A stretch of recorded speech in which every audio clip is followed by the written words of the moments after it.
அதன் பிறகு தவழ்ந்து காலில் விழுந்து பதவியை பிடித்த எடப்பாடி பழனிசாமி இந்த தன்மான மிக்க ஒரு விவசாயினுடைய மகனை பச்சையின்களே 10 ஆண்டு காலம் கையெழுத்து போட்டு ஒரு பைசா வாங்காத இந்த அண்ணாமலையை பற்றி சொல்வதற்கு எடப்பாடி பழனிசாமி என்கின்ற தற்குறிக்கு எந்த விதமான அதிகாரம் கிடையாது. இது அகந்தை, இது அகந்தை. 2026 புரட்சி தலைவி நடத்திய இந்த கட்சி இது போன்ற கிழத்து தலைகள் என்று வழிநடத்திக் கொண்டிருக்கின்றீர்கள். தூக்கி எறியப்படுவீர்கள். 4வது இடம் கூட கிடையாது.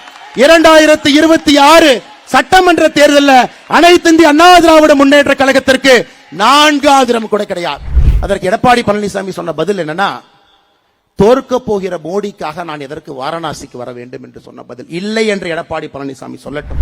கட்சியில் சேர்ந்த பொழுது நிபந்தனை இல்லாமல் இந்த கட்சியில் சேர்ந்த தொண்டனாக எந்த ஒரு பொறுப்பு வேண்டும் கேட்கவில்லை, பதவி வேண்டும் கேட்கவில்லை, ஒன்றை விட்டு விட்டு வந்திருக்கின்றேன் என்று சொல்லி காட்டவில்லை.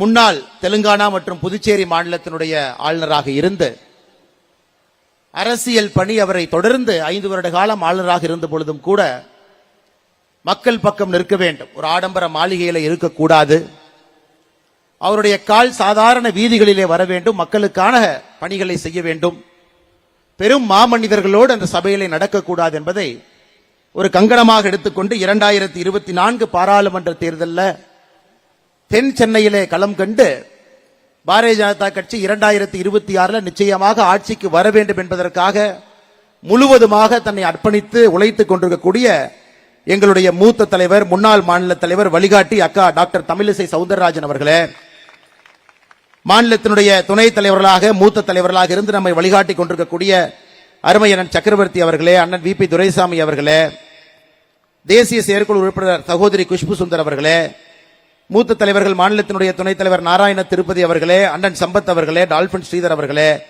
அண்ணன் பால் கனகராஜ் அவர்களே, சென்னையினுடைய முன்னாள் மேயராக இருந்து ஒரு தனி அரசியல் எப்பொழுதும் கூட அவருடைய ரத்தத்தில் கலந்திருந்து பாரதிய ஜனதா கட்சி என்கின்ற இயக்கத்தில் இணைந்து கட்சியினுடைய வளர்ச்சிக்காக பாடுபடக்கூடிய மாநிலத்தினுடைய செயலாளர் அண்ணன் கராத்தே தியாகராஜன் அவர்களே, மாநிலத்தினுடைய செயலாளர் அண்ணன் சதீஷ்குமார் அவர்களே, அருமை சகோதரர் வினோத் செல்வம் அவர்களே, சகோதரி அக்கா சுபதி வெங்கடேஷ் அவர்களே, சகோதரர் அஸ்வத்தாமன் அவர்களே, அருமை சகோதரர் சூர்யா அவர்களே, சகோதரி பிரமிளா சம்பத் அவர்களே, அக்கா அனந்தபிரியா அவர்களே, சமூக ஊடக பிரிவினுடைய பொறுப்பாளராக இருந்து திறம்பட செயலாற்றி கொண்டிருக்கக்கூடிய அண்ணன் அர்ஜுனமூர்த்தி அவர்களே, செய்தி தொடர்பாளர்கள், மேடையில் இருக்கக்கூடிய நம்முடைய மூத்த தலைவர்கள், குறிப்பாக முன்னாள் MLAக்கள், அருமை சகோதரி விஜயதரணி அவர்கள் இந்திய அரசியல் வரலாற்றில் மிக வித்தியாசமாக தனக்கு 2.5 ஆண்டுகள் பதவி இருந்த பொழுது அது வேண்டாம் என்று சொல்லிவிட்டு ஏதோ ஒரு காரணம் தேசியத்தின் பக்கம் நிற்க வேண்டும், பிரதமருடைய 400 MPக்கள் கனவை நம்மால் நிறைவேற்ற வேண்டும் என்கின்ற ஒரு கங்கணம் கட்டிக்கொண்டு பாரதிய ஜனதா கட்சியில் இணைந்து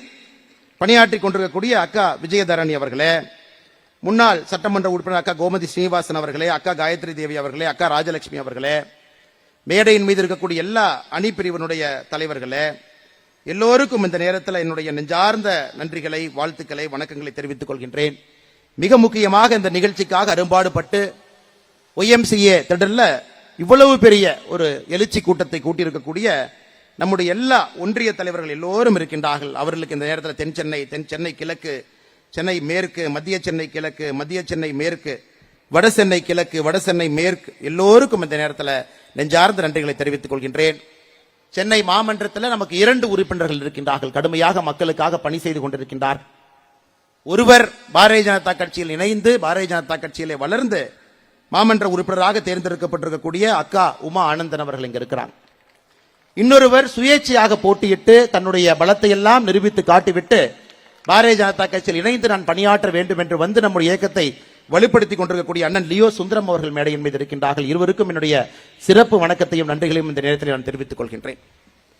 அருமை சகோதர சகோதரிகளே, எனக்கு முன்பு நம்முடைய தலைவர்கள் பேசியிருக்கின்றார்கள். குறிப்பாக அக்கா தமிழிசை சவுந்தரராஜன் அவர்கள் பேசியிருக்கின்றார். நடைமுறை அரசியல் என்ன நடந்து கொண்டிருக்கிறது, எதற்காக வருகின்ற காலம், நம்முடைய காலம், பாரதிய ஜனதா கட்சி எதற்காக ஆட்சிக்கு வர வேண்டும் என்கின்ற ஒரு பாதையை நமக்கு காண்பித்துக் கொடுத்திருக்கின்றார். எல்லாவற்றையும் தாண்டி மிக முக்கியமாக இருக்கக்கூடிய தொண்டர்களுக்கு, தலைவர்களுக்கு தெரியும், இதற்கு மேல் தமிழகம் தாங்காது என்பது நம்ம எல்லோருக்கும் தெரியும். கிட்டத்தட்ட 70 ஆண்டுகள் காலமாக தாய் தமிழகத்தை எந்த அளவுக்கு சின்னாப்படுத்த முடியுமோ அந்த அளவுக்கு சின்னாபின்னப்படுத்தி இருக்கின்றார். கர்ம வீரர் காமராஜர் ஐயா 1964 ஆட்சி கட்டலிருந்து இறங்கினாங்க. அவர் செஞ்ச நல்ல காரியம் ஒரு 20 வருட காலம் தமிழகத்தை காத்து கொண்டிருந்தது. அவர் ஆரம்பித்த பள்ளிகளாக இருக்கட்டும், அவர் கட்டிய அணைகளாக இருக்கட்டும், 20-25 ஆண்டுகள் காமராஜர் ஐயாவுடைய பெயரை சொல்லி எல்லாம் ஓட்டிட்டோம். அதன் பிறகு புரட்சி தலைவர் டாக்டர் எம்ஜிஆர் அவர்களுடைய ஆட்சி, மக்கள் மனதில் இருக்கக்கூடிய ஆட்சி, அதையும் மக்கள் பார்த்திருக்கிறார். நேர்மையான, நீதி தவறான ஒரு ஆட்சி. இருவரும் இலக்கணமாக ஒரு முதலமைச்சராக இருந்தாலும் கூட மக்கள் சேவர்களாக பணியாற்றி இருக்கின்றார்.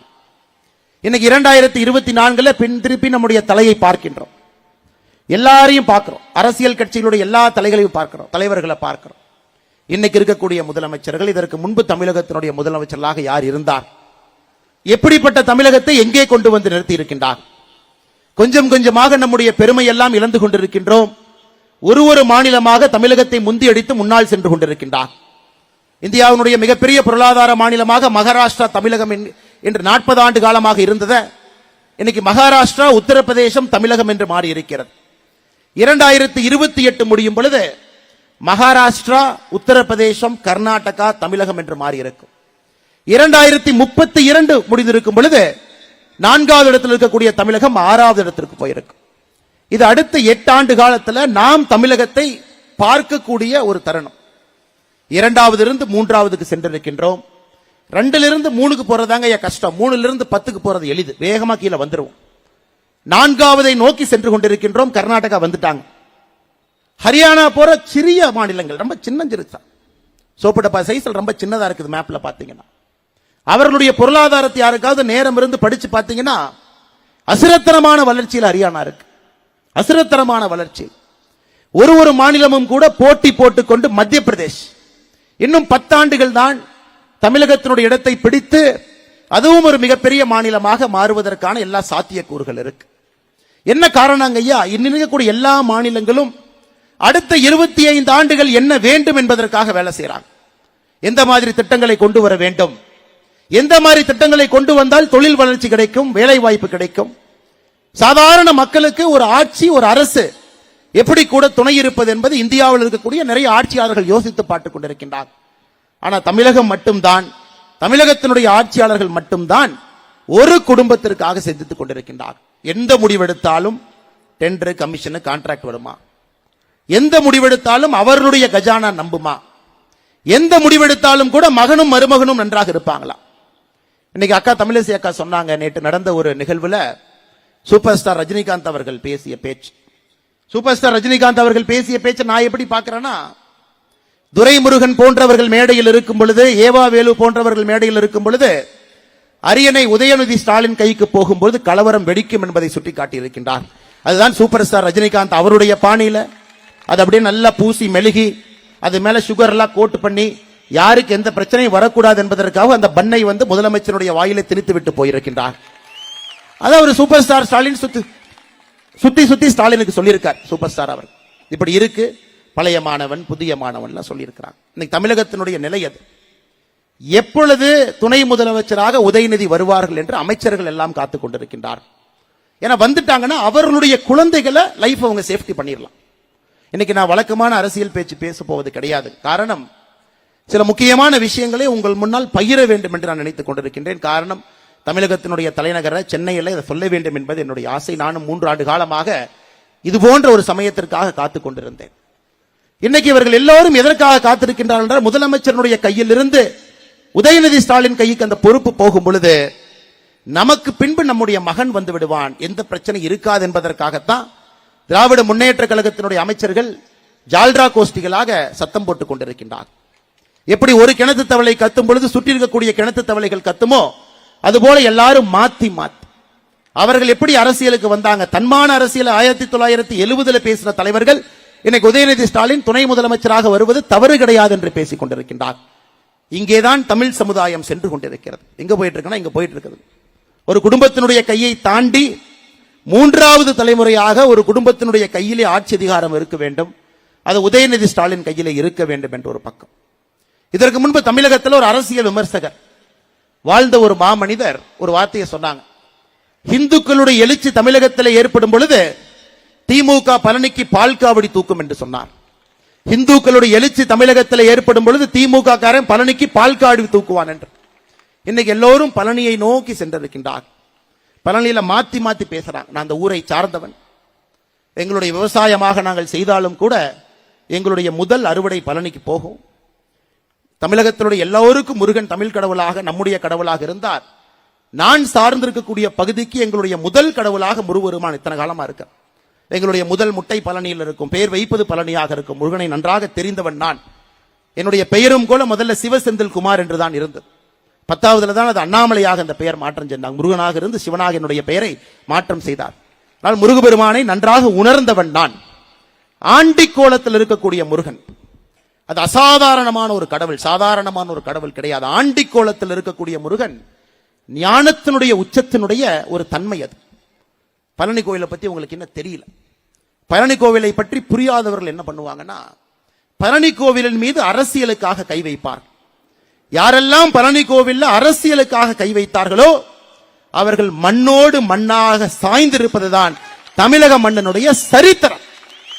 ஆண்டிக்கோலத்தில் இருக்கக்கூடிய ஒரு மனிதனுக்கு விழா விடுத்து முருகபெருமானுடைய சிலையை வைத்து கல்லூரி மாணவர்களை கொண்டு வந்து செல்ஃபி எடு அப்படின்னு சொல்ற அளவுக்கு தான் இன்னைக்கு திமுக காரனுடைய சனாதன தர்மம் இருக்கு.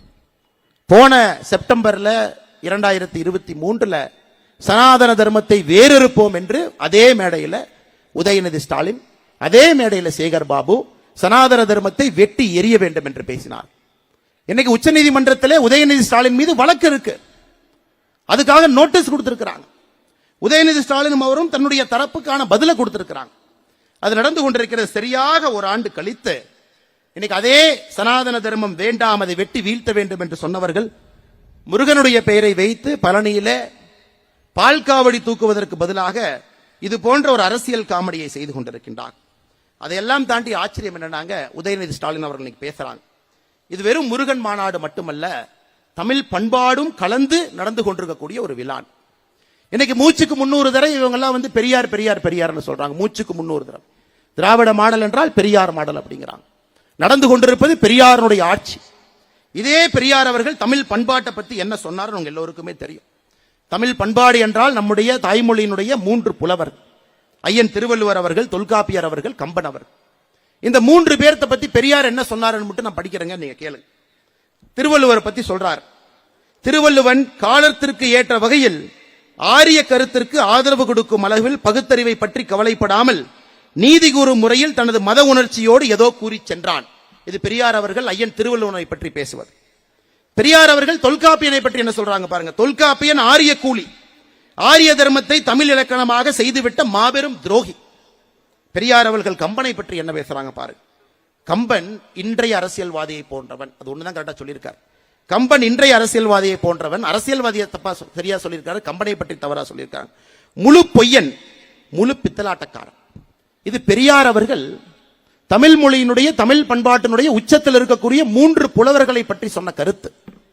ஆனா இன்னைக்கு அதே திராவிட முன்னேற்ற கழகம், அந்த சித்தாந்தத்திலிருந்து நாங்கள் வந்திருக்கின்றோம் என்று சொல்லி இருக்கக்கூடிய திராவிட முன்னேற்ற கழகம், தந்தை பெரியாருடைய மாடல் தான் திராவிட மாடல் என்று சொல்லக்கூடிய திமுக இன்னைக்கு தமிழ் பண்பாடு என்கின்ற வார்த்தையை உச்சரிக்கிறாங்க. அந்த கேவலமான ஒரு நாடகத்தை பழனி மண்ணில் அரங்கேற்றிக் கொண்டிருக்கின்றார்கள். நிச்சயமாக ஆண்டிக்கோலத்தில் இருக்கக்கூடிய முருகபெருமானை பார்த்து கொண்டிருக்கின்றார். உங்களுக்கு தெரியும், எப்பொழுதுமே முருகனுடைய தண்டனை வந்து கொண்டே இருக்கிறது. அது வரும், ஆனால் வரும் பொழுது பயங்கரமாக வரும். அது சாதாரணமாக வராது. கலாச்சாரத்தை 70 ஆண்டு காலமாக சீரழித்தவர்களை முழுமையாக மண்ணோடும் வேரோடும் வீழ்த்தக்கூடிய ஒரு தண்டனை தமிழ் கடவுள் முருகபெருமான் நிச்சயமாக திராவிட முன்னேற்ற கழகத்துக்கு கொடுக்கத்தான் போறாங்க. அதுல எந்த ஒரு மாற்று கருத்தும் இல்லை. அருமை சொந்தங்களே, சகோதர சகோதரி, இன்னைக்கு நம்ம எல்லோருமே மேடையில பேசுறோம். பாரதிய ஜனதா கட்சி தமிழகத்திலே ஆட்சியை பிடிக்க வேண்டும், நியாயமான ஒரு கருத்து. நம்ம எல்லோரும் அதற்காகத்தான் எல்லா வேலையும் விட்டுவிட்டு அரசியலை முழு நேர வேலையாக இங்கே செய்து கொண்டிருக்கின்றோம். மண்டல் தலைவர்கள் ஆரம்பித்து, தொண்டர்கள் ஆரம்பித்து, மேடையில் இருக்கக்கூடிய எல்லா தலைவர்கள். ஆனால் அது கடினமான ஒரு பாதை. அந்த பாதை ஒரு முள் பாதை. அதில் எளிதாக நடந்துவிட முடியாது. அரசியலை அரியணையை பிடிக்க வேண்டும், பாரதிய ஜனதா கட்சி ஆட்சிக்கு கொண்டு வர வேண்டும் என்றால் பாரதிய ஜனதா கட்சி தமிழ் மக்கள் முன்னால் சொந்த பலத்தில் நிற்கும். இதுதான் அந்த இடத்திற்கு வருவதற்கான முதல் தகுதி. சொந்த பலத்தில் இந்த கட்சி நின்று காலூன்றி நிற்க வேண்டும். அது முதல் தகுதி. இரண்டாவது தகுதி, நமக்கு இருவரும் எதிரிகள் தான். அதில் எந்த சமரசமும் கிடையாது. என்னை பொறுத்தவரை மாநில தலைவராக இந்த கட்சியினுடைய தொண்டனாக இருவரும் ஒரே மாதிரி தான் எதிரி. திராவிட முன்னேற்ற கழகம் என்பது ஒரு தீய சக்தி. அது 50 ஆண்டு காலமாக தமிழக மக்கள் நன்றாக உணர்ந்திருக்கக்கூடிய ஒரு தீய சக்தி. இன்னைக்கு இருக்கக்கூடிய அதிமுக தன்னுடைய தன்மையெல்லாம் இழந்து, இதற்கு முன்பு புரட்சி தலைவர் எப்படியெல்லாம் இருந்தார்களோ அதையெல்லாம் தாண்டி இன்னைக்கு இருக்கக்கூடிய அதிமுக எடப்பாடி பழனிசாமி அவர்கள் தலைமையில் எப்படி ஆயிருச்சுன்னா ஒரு பிட்டிங் ஏஜென்ட் பார்ட்டியாக மாறி இருக்கிறது. டெண்டர்ல போடுவாங்க, ஹையஸ்ட் டெண்டர் லோவஸ்ட் டெண்டர்னு போடுவாங்க. அதுபோல் ஹையஸ்ட் டெண்டர் கட்சியாக எடப்பாடி பழனிசாமி அவர்கள் அதிமுக வழிநடத்தி கொண்டிருக்கின்றார். இந்த கருத்தை பேச வேண்டாம் நினைச்சேன். காலையிலே எடப்பாடி பழனிசாமி அவர்கள் என்னை பற்றி சில கருத்துக்களை சொல்லியிருந்தார்கள், கட்சியை பற்றி சில கருத்துக்கள் சொல்லியிருந்தார். யாரையோ பிடித்து பதவிக்கு வந்த அண்ணாமலைக்கு என்ன தெரியும்? உழைக்காமலே பதவிக்கு வந்த அண்ணாமலைக்கு என்ன தெரியும்? அண்ணாமலைக்கு இருப்பது வாயும் வாக்கும் தான். அவர் மைக்க பார்த்தாவே பொய் பேசுவாரு அப்படின்னு எடப்பாடி அவர்கள் சொல்லி இருக்கின்றார். அதற்கு நான் கருத்து சொல்லவில்லை என்றால் தவறாக போய்விடும். காரணம், நாளைக்கு நான் ஒரு 3 மாத காலம் வெளியே படிக்க செல்கின்ற காரணத்தினால இதே கருத்தை தமிழகத்தில் 10 முறை சொன்னீங்கன்னா அது உண்மையாயிரும். அதனால இந்த கருத்துக்கு பதிலடி கொடுக்க வேண்டிய கட்டாயத்தில் நான் இருக்கேன். அண்ணன் எடப்பாடி பழனிசாமி அவர்களே, உங்க ஊர் சிலுவம்பாளையத்தில் ஒரு மர்டர் நடந்தது. பங்காளிகளுக்குள்ள சண்டையில ஒருவர் கொலை செய்யப்பட்டார். கொலை செய்யப்பட்ட பிறகு அதே சிலுவம்பாளையத்தில் ஒருத்தர் கைது செய்யப்பட்டார். அதன் பிறகு சிறைக்கு போனாங்க. அதன் பிறகு கைது செய்யப்படாத ஒருத்தர் மேற்கு தொடர்ச்சி மலையில ஒளிஞ்சிருந்தார். இன்னைக்கு திமுக இருக்கக்கூடிய மூத்த அமைச்சர், அன்னைக்கு அதிமுகவுடைய அமைச்சர், அவர் கையை காலை பிடித்து அந்த வழக்கை முடித்துவிட்டு வெளியே வந்து சிலுவம்பாளையம் பஞ்சாயத்து தேர்தலில் நின்று தோர்த்த மனிதர் நீங்கள். ஆனால் தயவு செய்து எனக்கு நேர்மையை பற்றி, நாணயத்தை பற்றி எனக்கு நீங்கள் பாடம் எடுக்க வேண்டாம். அதே கொங்கு பகுதியில் அதே பக்கத்து மாவட்டத்தில் வந்தவன், அருமை பெருமை எல்லாம் எனக்கு தெரியும். கூவத்தூர்ல நடந்தது கட்சியினுடைய பொதுச் செயலாளரை தேர்ந்தெடுக்கக்கூடிய நிகழ்வா? கூவத்தூர் நடந்தது அலங்கோலம். ஒரு புரட்சி தலைவி நடத்திய ஒரு கட்சி, தமிழகத்தில் திமுகவுக்கு மாற்றாக இருக்க வேண்டும் என்று தமிழக மக்கள் நினைத்த ஒரு கட்சி. கூவத்தூர்ல நீங்க என்ன அநியாயம் பண்ணீங்க? இஎம்ஐ டெண்டர் சிஸ்டத்தில் கட்சியினுடைய முதலமைச்சரை தேர்ந்தெடுத்தீங்க. ஹையஸ்ட் பிட்டராக எடப்பாடி பழனிசாமி, மீடியம் பிட்டராக கொங்கு பகுதியில் இன்னொரு அமைச்சர், லோவஸ்ட் பிட்டராக தென் தமிழகத்தில் ஒரு அமைச்சர். என்ன பிட்டிங்க? எந்த எம்எல்ஏவுக்கு மாசம் என்ன பணம் கொடுக்க வேண்டும் என்பதுதான் கூவத்தூர்ல அந்த பிட்டிங் முறை. அதன் பிறகு தவழ்ந்து காலில் விழுந்து பதவியை பிடித்த எடப்பாடி பழனிசாமி இந்த தன்மானமிக்க ஒரு விவசாயினுடைய மகனை பச்சையின்களே 10 ஆண்டு காலம் கையெழுத்து போட்டு ஒரு பைசா வாங்காத இந்த அண்ணாமலையை பற்றி சொல்வதற்கு எடப்பாடி பழனிசாமி என்கின்ற தற்குறிக்கு எந்த விதமான அதிகாரம் கிடையாது. இது அகந்தை, இது அகந்தை. 2026 புரட்சி தலைவி நடத்திய இந்த கட்சி இது போன்ற கிழத்து தலைகள் என்று வழிநடத்திக் கொண்டிருக்கின்றீர்கள். தூக்கி எறியப்படுவீர்கள். 4வது இடம் கூட கிடையாது. 2026 சட்டமன்ற தேர்தலில் அனைத்து இந்திய அண்ணா திராவிட முன்னேற்ற கழகத்திற்கு 4வது இடம் கூட கிடையாது.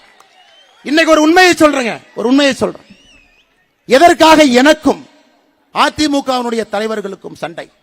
இதனை தனிப்பட்ட வாக்கியால் பிரச்சனையா? மேடையில் நிறைய தலைவர்கள் இருக்கிறாங்க, அதிமுகவோடு கூட்டணி வேண்டும் என்று சொல்லக்கூடிய தலைவர்கள். எனக்கும் அதிமுகவுக்கும் வாய்க்கால் பிரச்சனையா? நம்முடைய கூட்டணியில் இருக்கக்கூடிய தலைவர் எடப்பாடி பழனிசாமி அவர்களை தொலைபேசி மூலமா கூப்பிடுறாங்க. 2019 வாரணாசியில மோடி அவர்கள் வேட்புமனு தாக்கல் செய்ய போறாங்க. எல்லா முதலமைச்சர்களும் கூட்டணி கட்சியினுடைய முதலமைச்சர்களும் அங்க போறாங்க, நீங்களும் வாங்க நான் போலான். அதற்கு எடப்பாடி பழனிசாமி சொன்ன பதில் என்னன்னா, தோற்க போகிற மோடிக்காக நான் எதற்கு வாரணாசிக்கு வர வேண்டும் என்று சொன்ன பதில். இல்லை என்று எடப்பாடி பழனிசாமி சொல்லட்டும். மகன் அண்ணாமலைக்கு நீங்கள் பாடம் எடுக்க வேண்டாம். எப்படி வர வேண்டும், எப்படி அரசியல் இருக்க வேண்டும், எப்படி செய்ய வேண்டும் என்கின்ற பாடம் எடுக்க வேண்டும். நான் உண்மைதான் பாரதிய ஜனதா கட்சியில் கிளை தலைவராக நான் சேரவில்லை. உண்மைதான் நான் ஒன்றிய தலைவராக நான் பணியாற்றவில்லை. உண்மைதான் நான் மாவட்ட தலைவராக பணியாற்றவில்லை. நான் இந்த கட்சியிலே உங்களை போன தொண்டனாக சேர்ந்தது முதல் 2 திராவிட கட்சிகளையும் அப்புறப்படுத்த வேண்டும் என்பதற்காக. 2வது மோடியினுடைய ஆட்சியை தமிழகத்திற்கு கொண்டு வர வேண்டும் என்பதற்காக. 2 தான். ஒருவருக்கு பாரதிய ஜனதா கட்சியில் ஒரு ஈர்ப்பு இருக்கலாம். அத்வானி ஐயா, வாஜ்பேயி ஐயா, ஷாம் பிரசாத் முகர்ஜி ஐயா, எல்லோருக்கும் ஒரு ஈர்ப்பு இருக்கும். தேசியம், ஆன்மீகம், தெய்வீகம், வலிமையான ஒரு கட்சி, இந்த நாட்டை வழிநடத்தக்கூடிய கட்சி, நான் கரப்ட் பார்ட்டி, பெண்களுக்கு முதல் மரியாதை கொடுக்கக்கூடிய ஒரு கட்சி, சாதாரண மனிதனை தலைவராக்கக்கூடிய கட்சி. எல்லோருக்கும் பாரதிய ஜனதா கட்சியின் மீது ஒரு பார்வை இருக்கும். எனக்கு பாரதிய ஜனதா கட்சியின் மீது இருந்த பார்வை, தமிழகத்திலே 2 திராவிட கட்சிகளையும் தூக்கி எறிய வேண்டும் என்றால் அதற்கு பாரதிய ஜனதா கட்சியால் மட்டும்தான் முடியும். இந்த கட்சியிலே தொண்டனாக சேர வேண்டும் என்பதற்காகத்தான் இந்த கட்சியில் நான் தொண்டனா சேர. எடப்பாடி பழனிசாமி அவர்களே, உங்ககிட்ட 2 மணி இருக்காங்களே, தங்கமணி வேலுமணி, போன் பண்ணி டெல்லியில கேட்க சொல்லுங்க. கட்சியில் சேர்ந்த பொழுது நிபந்தனை இல்லாம இந்த கட்சியில சேர்ந்த தொண்டனாக எந்த ஒரு பொறுப்பு வேண்டும் கேட்கவில்லை, பதவி வேண்டும் கேட்கவில்லை, ஒன்றை விட்டு விட்டு வந்திருக்கின்றேன் என்று சொல்லி காட்டவில்லை. 2 திராவிட கட்சிகளும் தூக்கி எறிய வேண்டும் என்றால் பாரதிய ஜனதா கட்சியில தொண்டராக இருக்க வேண்டும் என்று வந்தேன். இந்த கட்சி எப்படி எல்லா தொண்டர்களுக்கும் ஒரு பொறுப்பு கொடுக்குதோ அதுபோல்தான் எனக்கும் ஒரு பொறுப்பு கொடுத்திருக்கு. இது பெரிய பொறுப்பு, சின்ன பொறுப்பு கிடையாது. உங்க கட்சியில வேணா மேடையின் மீது அமர்ந்திருக்கிறனால நீ பொதுச் செயலராக இருக்கலாம். ஆனா என் கட்சியில மேடையின் மீது நான் அமர்ந்திருப்பனால் இவர்களுக்கு நான் சேவகம் செய்யக்கூடிய சேவகன். அதான் எங்கள் கட்சிக்கும் அடிப்படையிலே உங்கள் கட்சிக்கும் இருக்கக்கூடிய அடிப்படை வித்தியாசம். தரக்கூடிய எடப்பாடி பழனிசாமிகளுக்கு இதெல்லாம் தெரியாது. அதனாலதான் அன்பு சகோதர சகோதரிகளே, ஆட்சிக்கு வர வேண்டும் என்று நீங்கள் நினைத்தால் தெளிவாக இருக்க வேண்டும். 2 திராவிட கட்சிகளையும் ஒழித்து கட்ட வேண்டும். தெளிவா இருக்கணும். நம்ம சிந்தனையில எந்த விதமான தேக்கம் இருக்கக்கூடாது. தெளிவாக இருக்க வேண்டும். தெளிவாக இருக்க வேண்டும். 2 பேரையும் ஒழிச்சு கட்டணும். 2 பேரும் நமக்கு பரம் எதிரிகள். என்ன திமுக வந்து கொள்ளையடிச்சு அவனுடைய கட்சிக்காக சொந்தக்காரங்கிட்ட ஆடிட்டர் வச்சு சேர்த்து வைப்பான். எடப்பாடி பழனிசாமி அவர்கள் தன்னுடைய சம்பந்தி மூலமாக கொள்ளையடிச்சு அவர் ஒரிசால, பீகார்ல, ஜார்க்கண்ட்ல மைன்ஸ்ல சேர்த்து வச்சுக்குவார். 2 பேருக்கும் அடிப்படை வித்தியாசம் இவ்வளவுதான். மற்றபடி இந்த கட்சிக்கு பெரிய வித்தியாசம் எதுவும் இல்லை. அதனால அன்பு சொந்தங்களே, உங்களிடம் நான் மறுபடியும் வைக்கக்கூடிய வேண்டுகோள், நாம் எல்லோரும் துடித்துக் கொண்டிருக்கின்றோம். தமிழகத்தில் பாரதிய ஜனதா கட்சி ஆட்சிக்கு கொண்டு வர வேண்டும் என்றால் 2026 தவிர வேறு ஒரு வாய்ப்பு இல்லை என்பது நம் எல்லோருடைய கருத்து. காலம் கணிந்திருக்கிறது. காலம் கணிந்திருக்கிறது.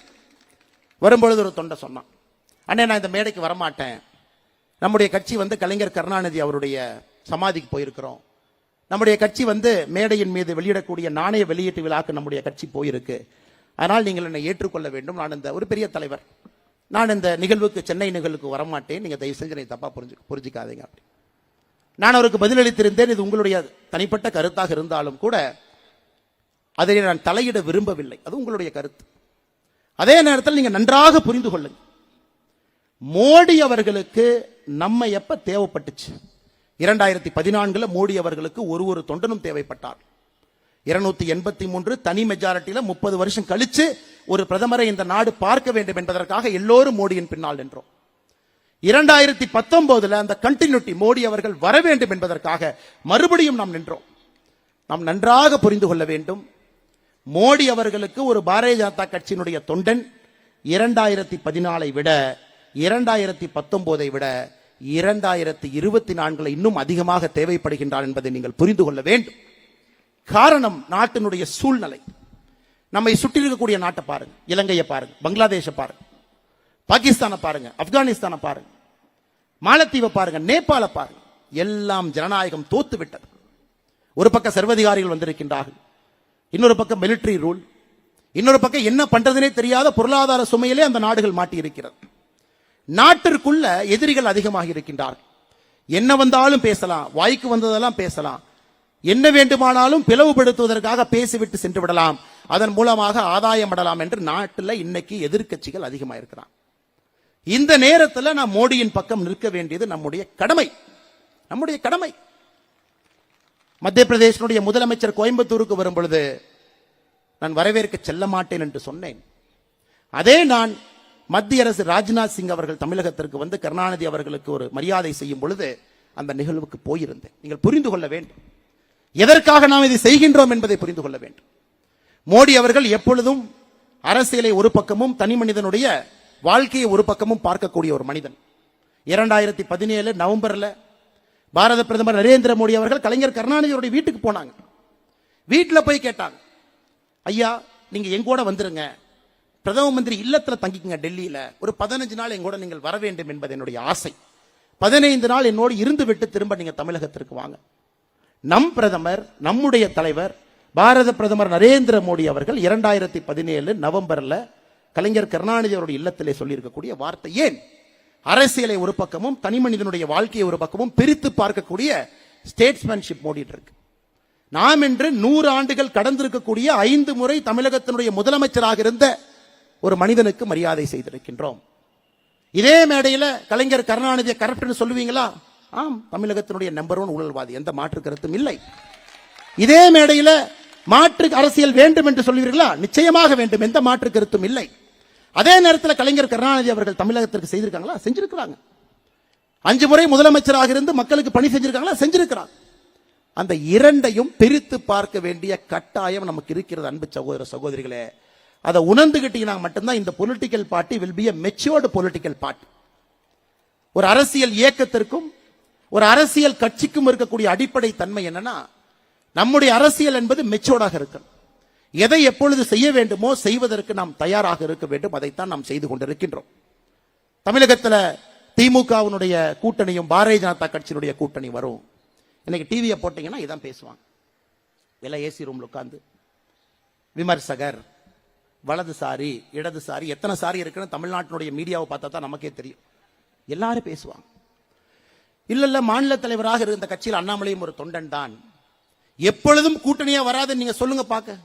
இந்த மீடியா நண்பர்கள் அடிக்கடி கேட்கக்கூடிய கேள்வி என்னன்னா, நம்மளை அப்படி பிரஷர்ல போடணும் அப்படின்னா, தமிழிசை அக்கா யாராச்சும் இருக்குன்னா மைக்க நீட்டி உங்களுக்கும் திமுகவுக்கும் எப்பவுமே கூட்டணி வராது நீங்க சொல்லுங்க பார்க்க. நான் சொல்றேன், இப்ப நான் சொல்றேன், இது பாரதிய ஜனதா கட்சி ரத்தமாக ஓடிக்கொண்டிருக்கிறது.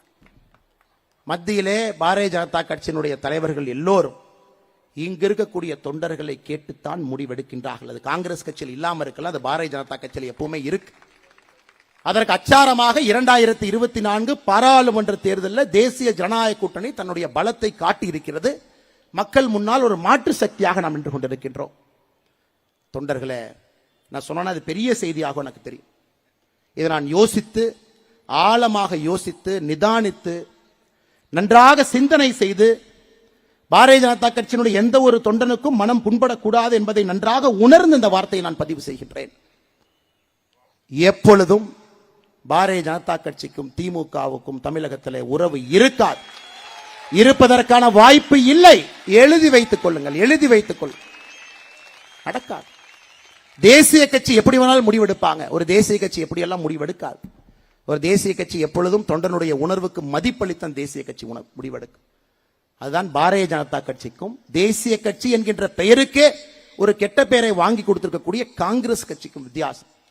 காங்கிரஸ் கட்சியிலே இங்க தலைவர்கள் கிடையாது, அடிமைகள் இருக்கின்றார்கள். அவரெல்லாம் அடிமைகள், அடிமைகள். இங்க தலைவர்கள் கிடையாது, அடிமைகள். அவர் 1971 எப்படி இந்திரா காந்தி அவர்கள் கூட்டணியில் ஆரம்பித்து காங்கிரஸ் கட்சி என்கின்ற கட்சி தமிழகத்தில் காணாமல் போயிருச்சு.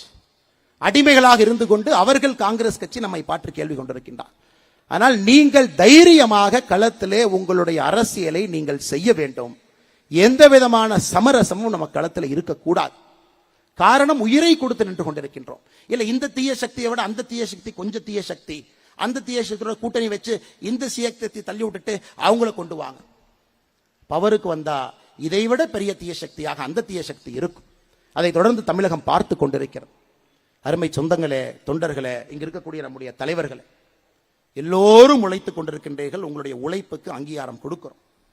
மாவட்ட தலைவர் கபிலனை 2 நாளைக்கு முன்னாடி கைது பண்ணி 3 நாளுக்கு பிறகு நான் வந்து பாரதிய ஜனதா கட்சிக்கும் திமுகவுக்கும் வாழ்க்கையிலே ஒட்டுறவு இருக்காது என்று சொன்னால்தான் என்னுடைய சேருக்கும் எனக்கும் அது மரியாதை. இங்கே ஒரு தலைவனை இங்கே அமர வைத்துக் கொண்டு 5 நாட்கள் சிறையில் இருந்து வந்த தலைவனை வைத்துக் கொண்டு அரசியல் மாறும், காலல் மாறும், சூழல் மாறும், என்னவெல்லாம் நடக்கலாம். அது சொல்வதற்கு நான் இங்கே தலைவராக இல்லை, பாரதிய ஜனதா கட்சியினுடைய தொண்டனாகவும் நான் இல்லை. அன்பு சொந்தங்கள், ஆனால் பாரதிய ஜனதா கட்சியினுடைய தொண்டர்கள் நீங்கள் தைரியமாக களத்தில் இருக்க வேண்டும். எந்த விதமான சுணக்கத்தையும் எங்கேயும் காட்டாது. நாம் இருவரையும் எதிர்க்க வேண்டும். அடியோடு திராவிட அரசியலை ஒழிக்க வேண்டும். அதற்கான நேரம், அதற்கான காலம் இது. இதை விட்டுட்டோம் அப்படின்னா திரும்ப நமக்கு கிடைக்காதுங்க. எப்ப வரும்? 2026 ஒரு அரிய வாய்ப்பு, அரிய வாய்ப்பு. இந்த வாய்ப்பை விட்டுவிட்டால் திரும்ப இது போல ஒரு வாய்ப்பு எப்பொழுது வரும் என்பது நமக்கு தெரியாத. அன்பு சொந்தங்கள், இதை மாநில தலைவராக உங்களிடம் சொல்வது என்னுடைய கடமையாக நான் கருதுகின்றேன். பொறுப்பை உணர்ந்து பேசுகின்றேன். தொண்டன் என்கிற நிலையிலிருந்து பேசுகின்றேன். இருந்தாலும் என்னுடைய தொண்டனுக்காக பேசுகின்றேன்.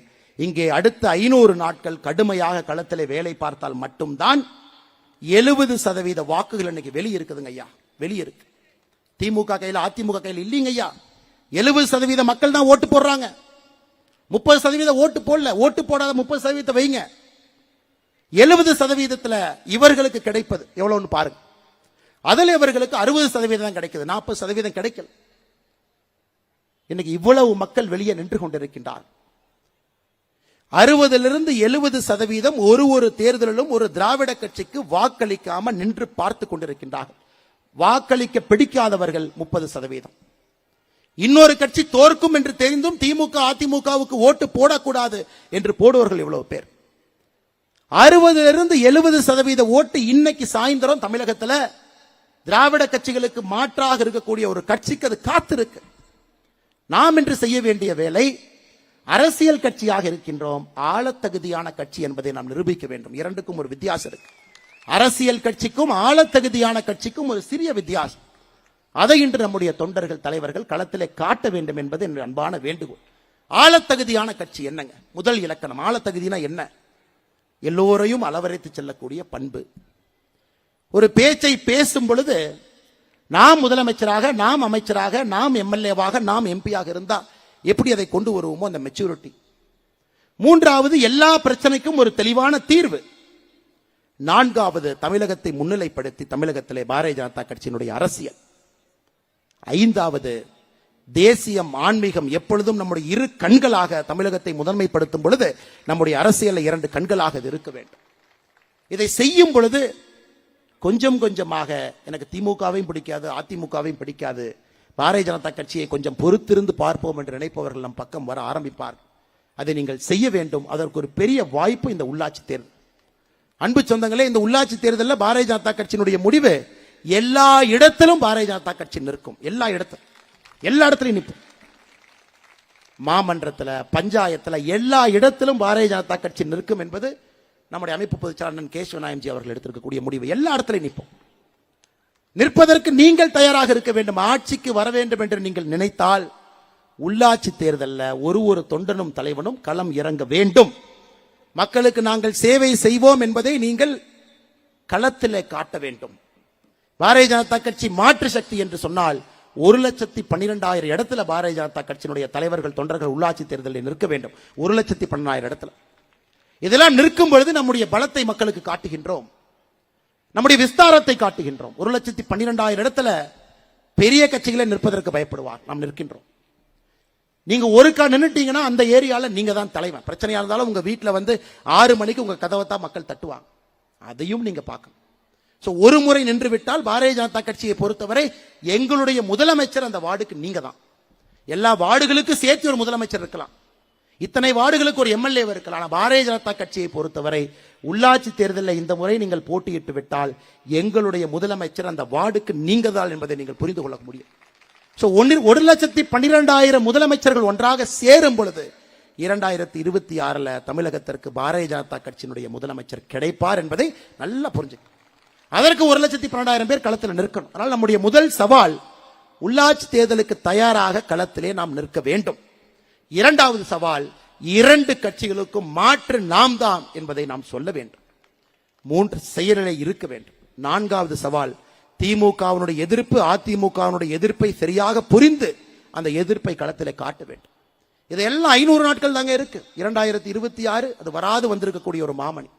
இதை முழுமையாக இங்க இருக்கக்கூடிய அன்பு சொந்தங்கள் நீங்கள் எல்லோரும் பயன்படுத்திக் கொள்ள வேண்டும் என்று அன்போடு உங்களிடம் இந்த நேரத்தில் கேட்டுக்கொள்கிறேன். அதே நேரத்தில் இங்க இருக்கக்கூடிய மண்டல் தலைவர், சாதாரணமா வேலை செய்யலீங்க நீங்க. இதை தேர்தல் ரிசல்ட்டை எப்படி வேணாலும் பார்க்கலாம். ஒரு தண்ணீரை எடுத்து பாதி தான் தண்ணீர் இருக்கு, பாதி தண்ணீர் இல்லை சில பேர் சொல்றாங்க. நான் அப்படி பார்க்கவில்லை. இந்த கோப்பையிலே பாதி தண்ணீரை நற்பி இருக்கின்றோம் என்றுதான் நான் பார்க்கின்றேன். இந்த கோப்பையில பாதி தண்ணீர் நப்பி இருக்கும். சாதாரணமா நீங்க வேலை செய்யலீங்க. தமிழகத்தில் 68,045 பூத் இருக்கு. 68,045 பூத். அதுல பாரதிய ஜனதா கட்சி தேசிய ஜனநாயக கூட்டணி 7,174 பூத்துல முதலிடத்தில் வந்திருக்கின்றோம். 7,174 பூத்துல முதலிடம். இரண்டாவது இடத்துல 18,086 பூத்துல இரண்டாவது. அப்படி என்றால் பாரதிய ஜனதா கட்சி தேசிய ஜனநாயக கூட்டணி முதலிடம், இரண்டாவது இடம் இரண்டும் சேர்ந்து 25,260 பூத்துல வந்திருக்கும். என்ன அர்த்தங்க? 37% பூத் தமிழ்நாட்டில் பாரதிய ஜனதா கட்சி தேசிய ஜனநாயக கூட்டணி முதலிடம் அல்லது இரண்டாவது இடத்தை பிடித்திருக்கின்றோம். 37% பூத். இது வளர்ச்சி இல்லைங்களா? உங்களுடைய உழைப்பு இல்லையா? 37% பூத் மொத்த பூத். அப்படி இருக்கும் பொழுது இங்கே திராவிட அரசியல் வெற்றி பெற்று விட்டது என்று எப்படி சொல்ல முடியும்? 37% பூத்துல முதலிடம் அல்லது இரண்டாவது இடத்துல நீங்க இருக்கிறீங்க. கடுமையா உழைச்சிருக்கிறீங்க. மக்களுக்கு பதில் சொல்லி இருக்கிறேன். இவர்கள் சொல்லக்கூடிய பொய்யை உடைத்துக் கொண்டிருக்கின்றீர்கள். தினமும் உண்மையை பேசுறேன். இவர்கள் எதிர்த்து அரசியல் பண்றேன். திமுக என்கின்ற தீய சக்தியினுடைய கைதுக்கு யாரும் பயப்படாம களத்தில் இருக்கிறீங்க. அன்பு சொந்தங்களே, அன்பு தோழர்களே, தலைவர்களே, மறந்து விடாதீர்கள். பாதி தூரம் தாண்டி இருக்கின்றோம். இன்னும் பாதி தூரம் தாண்ட வேண்டும். இந்த பாதி தூரம் நாம் தாண்ட வேண்டும் என்றால் அரசியல் கட்சியாக இருக்கக்கூடிய நாம் ஆளத்தகுதியான கட்சி என்பதை தமிழக மக்களுக்கு நிரூபணம் செய்ய வேண்டும். அதை அடுத்த 500 நாட்கள்ல நீங்கள் எல்லாம் செய்ய வேண்டும் என்று பணிவன்போடு உங்களிடம் நான் கேட்டுக்கொள்கின்றேன். கடைசியாக சொல்ல வேண்டும் என்றால், நம்முடைய முதலமைச்சர் அவர்கள் மறுபடியும் அமெரிக்காவுக்கு போறார். ஏன்னா அவருக்கு ஒரு ஆசை. பாரத பிரதமர் இத்தனை நாட்டுக்கு போறாரு, உக்ரைனுக்கு போறாரு, போரை நிறுத்துறன்னு பேசுறாரு, ரஷ்யாவுக்கு போறாரு, ரஷ்யாலையும் கட்டிப்பிடிக்கிறாங்க, உக்ரைன்லையும் கட்டிப்பிடிக்கிறாரு. என்ன வித்தியாசமா இருக்கு? இதெல்லாம் முதலமைச்சர் பார்க்கிறார். நாம் அந்த மாதிரி போலாமே. துபாயில் ஆரம்பிச்சு சிங்கப்பூர் போய், ஜப்பான் போய், ஸ்பெயின் போய், இன்னைக்கு அமெரிக்கா கிளம்பியிருக்காங்க. முதலமைச்சரோட இன்னொரு நப்பாசை என்னன்னா, 14 நாடுகள்ல பிரதமர் அவர்களுக்கு உயரிய விருது கிடைச்சிருக்கு. அதுல 7 இஸ்லாமிய நாடுகள் இருக்கு. நமக்கும் யாராச்சும் கொடுப்பாங்களா அப்படி? நாம் ஏற்கனவே சொல்லி இருக்கின்றோம், புலியை பார்த்து பூனை சூடு போட்டு கொண்டதான். நாமளும் புலி ஆகலாம், நாமளும் தாவலாம், நாமளும் எட்டி குதிக்கலாம். அன்பு சொந்தங்களே, எந்த விதமான டிராமாவை உங்க போட்டாலும் கூட முதலமைச்சர் அவர்களுக்கும் தெரியும், தமிழகத்தில் இருக்கக்கூடிய திமுகவிற்கும் தெரியும், இந்த பொய்யான அரசு, பித்தலாட்டத்தனமான அரசு, ஏழை மக்களுடைய வயிற்றை அடிக்கக்கூடிய அரசு, தமிழகத்திற்கு எந்த விதமான நல்லதும் செய்யாம தமிழிசேகா சொன்னது போல ஸ்டிக்கர் ஒட்டக்கூடிய ஒரு அரசு, ஆண்டி கோலத்தில் இருக்கக்கூடிய எம்பெருமான் முருகனை அவமானப்படுத்தி, இதையெல்லாம் பேசிவிட்டு அவமானப்படுத்திவிட்டு ஒரு மாநாடு போட்டால் முருகனுடைய மனம் குளிர்ந்து விடும் என்று நினைக்கக்கூடிய ஒரு மூடத்தனமான அரசுக்கு 2026 மக்கள் பதிலடி கொடுக்க போறாங்க. அதனால் நீங்கள் தெளிவாக இருக்க வேண்டும், கடுமையாக உழைக்க வேண்டும், எந்த இடத்திலும் கூட சுணக்கம் காட்டாதீங்க. வருகின்ற காலம் நம்முடைய காலம் என்பதை மறந்து விடாதீர்கள். குறிப்பாக இந்த மேடையில் இருக்கக்கூடிய எல்லா நம்முடைய ஆற்றல் மிகுந்த மாவட்ட தலைவர்களுக்கு என்னுடைய நெஞ்சார்ந்த வாழ்த்துக்களை, நல்வாழ்த்துக்களை தெரிவித்துக் கொள்கின்றேன். மேடைக்கு முன்புறத்தில் இருக்கக்கூடிய நம்முடைய மண்டல் தலைவர்களும் மாவட்ட தலைவர்கள் சார்பாக அவர்களுக்கும் என்னுடைய நெஞ்சார்ந்த வாழ்த்துக்களை, நல்வாழ்த்துக்களை தெரிவித்துக் கொள்கின்றேன். சென்னையில் இருக்கக்கூடிய 3 பாராளுமன்றத்தில் 591 பூத் முதலிடத்தில் வந்திருக்கிறேன். நீங்கள் எல்லாம் உங்களை மாத்தட்டிக் கொள்ள வேண்டும். 591 பூத், 3 பாராளுமன்றமும் சேர்த்து 3 பாராளுமன்றத்தில் பாருங்க, 18 தொகுதியில 13 தொகுதியில நாம 2வது வந்திருக்கோம். 591 பூத்துல முதலாவது வந்திருக்கின்றோம். இது வெற்றிக்கான முதல் படி. கோப்பை பாதி நம்பி இருக்கிறது என்று பார்க்க வேண்டிய பார்வை. அதனால் இன்னும் வேகமாக சுணங்காம நீங்க வேலை செஞ்சுக்கிட்டே இருங்க. வருகின்ற காலம் நம்முடைய காலம், அதுல எந்த ஒரு மாற்று கருத்தும் இல்லை. எதற்கும் பயப்படாதீங்க. மோடிக்கு நாம் தேவை என்பதை நன்றாக உணர்ந்து கொள்ளுங்க. மோடி ஐயாவுக்கு எப்ப நாம தேவைப்பட்டோமோ அதை விட அதிகமாக ஒரு பாரதிய ஜனதா கட்சியினுடைய தொண்டன் இன்னைக்கு தேவைப்படுறான். நேற்று மோடி ஐயா புதிய பென்ஷன் ஸ்கீமை பத்தி பேசியிருக்கிறாங்க, நேஷனல் பென்ஷன் ஸ்கீம். அதை சொல்ல வேண்டியது நம்முடைய கடம். 2005 பென்ஷன் ஸ்கீமை தூக்குனீங்க. இன்னைக்கு 20 ஆண்டுகள் கழித்து மோடி ஐயா 2024 அற்புதமான பென்ஷன் திட்டத்தை கொண்டு வந்திருக்கிறான். நேரடியாக 23 லட்சம் மக்களுக்கு நேரடியா பயன்பட போறான். நல்லா யோசிச்சு பாரு. 25 ஆண்டுகளுக்கு மேல பணி செஞ்சிருக்கிறீங்க. கடைசியா வாங்கின 12 மாசத்தினுடைய சம்பளத்தினுடைய ஆவரேஜ் 50% நேரடியா உங்களுக்கு வருது. உறுதியான ஓய்வூதியம், குடும்ப ஓய்வூதியமாக இருக்கும்போது ஓய்வூதியரின் மறைவுக்கு பிறகு அவர் பெற்ற ஓய்வூதியத்தில் 60% குடும்பத்தினருக்கு வருது. 10 ஆண்டு காலம் பணி செய்துவிட்டு வேலையை விட்டுட்டு வெளியே வந்தீங்கன்னா 10,000 ரூபாய் உங்களுக்கு ஓய்வூதியம் வருது. இதெல்லாம் நம்ம எடுத்து போய் சொல்லணுங்க. எல்லாம் தெருமுனை கூட்டம் போட்டு நாம பேச. இதை மோடி அவர்கள் எதிர்பார்க்கின்றார். ஏன்னா பொய்யாயவன் பேசுறான். ஆனா பாரதிய ஜனதா கட்சியினுடைய தொண்டன் உண்மையை பேசுவதற்கு நாம் பயப்படக்கூடாது. உண்மையை பேசுவதற்கு நீங்கள் களத்தில் இருக்க வேண்டும். நேற்று நடந்த ஒரு நிகழ்வு, இது போல தினமும் 1008 நிகழ்வுகள் நம்முடைய மத்திய அரசு சாதனையாக செய்து கொண்டே இருக்கிறது. இதையெல்லாம் நீங்கள் பேச வேண்டும், மக்களிடத்தில் எடுத்துச் செல்ல வேண்டும்.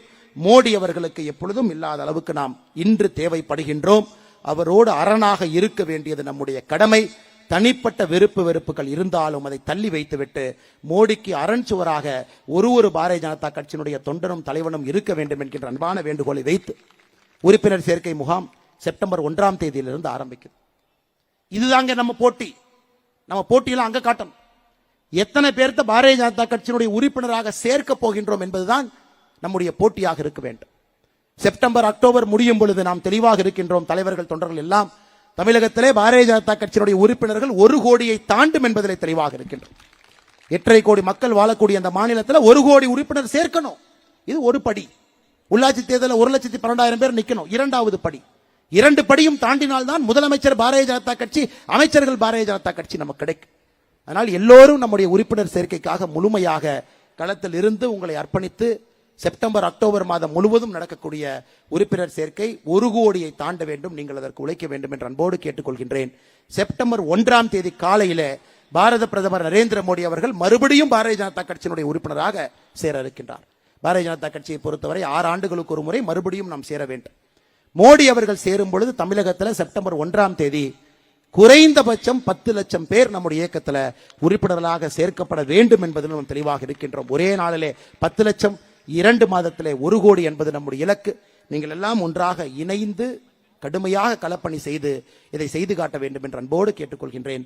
வந்திருக்கக்கூடிய எல்லா நம்முடைய தொண்டர்களுக்கும், தலைவர்களுக்கும், மண்டல் தலைவர்களுக்கும், கிளை தலைவர்களுக்கும், மேடையின் மீது இருக்கக்கூடிய எல்லா மாவட்ட தலைவர்களுக்கும், மேடையின் மீது இருக்கக்கூடிய எல்லா மூத்த தலைவர்களுக்கும் என்னுடைய நெஞ்சார்ந்த நன்றிகளை தெரிவித்து, வாய்ப்பு கொடுத்த இந்த மாவட்டத்தினுடைய தலைவர் அண்ணன் கருநாகராஜன் அவர்கள் நன்றி தெரிவித்து என்னுடைய உரையை முடித்துக் கொள்கின்றேன். நன்றி, வணக்கம். பாரத் மாதா கி, பாரத் மாதா கி, பாரத் மாதா கி.